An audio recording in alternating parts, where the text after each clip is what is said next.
Good morning, everybody. Always a huge pleasure to be here at Beyond. This picture that you see on the screen was taken almost 10 years ago. It's a picture of an event that we had in Cardiff called City of the Unexpected. The proposition was, we're going to do something really interesting in the city, but we're not going to tell you what it is. Can you just show up and then things will happen? And people did show up. They showed up in hundreds of thousands.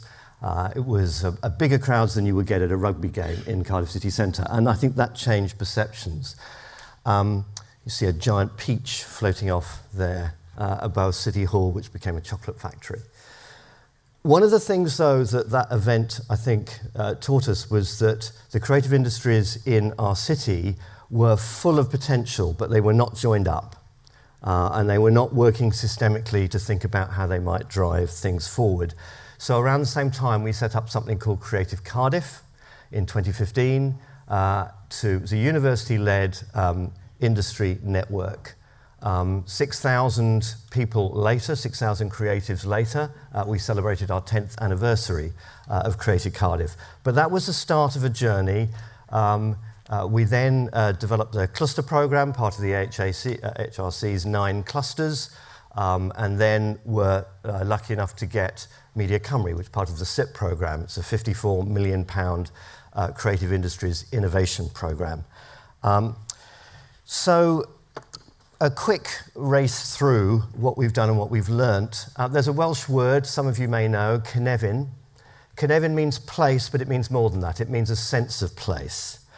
And in our place, that sense of place has been formed by the 3 M's, mining, manufacturing, and Methodism. Most of that has now gone. The chapels are either repurposed or empty, and there is no mining at all in the South Wales valleys. Its street names, its parks, its histories, its statues have all come from that. But clearly, like many post-industrial cities, we need to find a new cynefin, and that's where creative industries come in. My first job back in the 1980s was to work for the Greater London Council under Ken Livingstone. And it was there that the whole idea of the creative industries was first really championed. 10 years before the creation of the DCMS and Cool Britannia. Today, I think where the creative industries are at is in quite an interesting place. There's a dichotomy between the creative industries in policy domains, where it is now, thankfully, being embraced by politicians and others as an engine and a driver of economic growth, and between the academy, which is very critical of that development and sees too much emphasis on economic growth and not enough emphasis on cultural and social values. What we've tried to do is work our way through that dichotomy to create a new kind of economy that values growth but also values social and cultural value. And that's very much what we've done over the last 10 years or so. We want to grow our own, if you like, where we are. Now, to do that, we've done several things, but I suppose the most important really is to create an innovation ecosystem that maximizes people's chance to get access to R&D, the chance to innovate. And it means working with thousands of small companies in our place. Not an easy proposition, not one that fits very well into the way in which investors, UKRI and Innovate UK usually work. And we had to adapt and redefine and rethink at almost every stage in that process. So that allowed us to do many things. We've curated around 300 R&D projects with Welsh creative companies, and that work has really begun to bear fruit. Just a couple of things to mention around that. We focused very much on our kind of mantra, our pillars, which is green, fair, global growth. This growth should not be at any price. It should be embrace diversity. It should embrace environmental sustainability. And I think we've managed to achieve that. If you look at our cohorts across those 300, they are, and we monitor these things closely, they are fully representative across all protected characteristics. And that wasn't something that we got immediately, that was something that we worked for and we worked with experts to achieve. In terms of economic growth, we've managed to achieve some gratifying things. We gather lots of data around the economics of our place and other places. We've just done an analysis of the kind of 15 leading media cities in the UK. And I'll just give you one piece of data from that.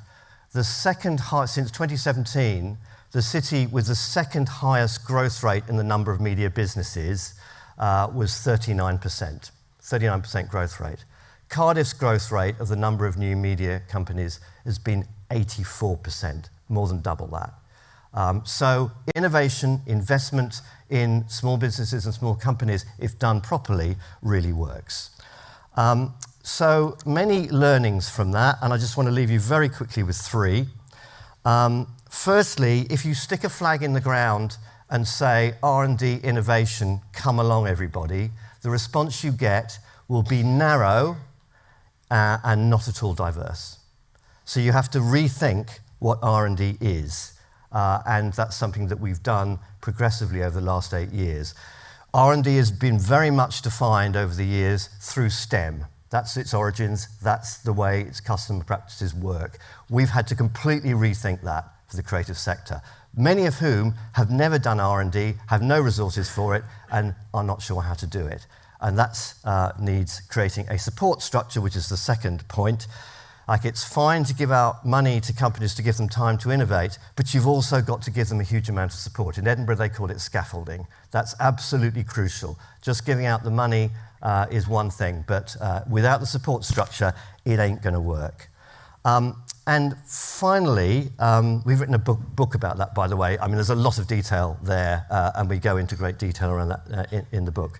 And finally, I just want to leave you with an equation that for us works, and that is an equation that says 1 times 250 is worth less or equals less than 10 times 25.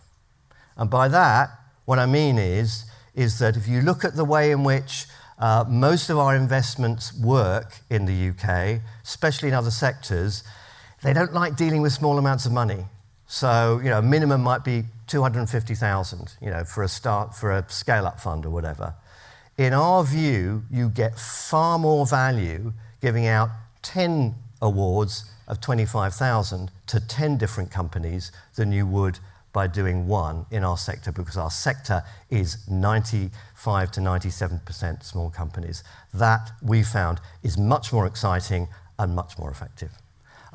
Lastly, let me just thank our colleagues at the AHRC. Throughout the whole Clwstwr process, which has been pivotal for us in our place, they have been fantastic and came along on the journey with us. I can see Helen there, who worked very closely with us, but the whole team at the AHRC really, really helped. And if you're going to go on that journey in the future, I can't stress that enough. They are great people to work with. Thank you.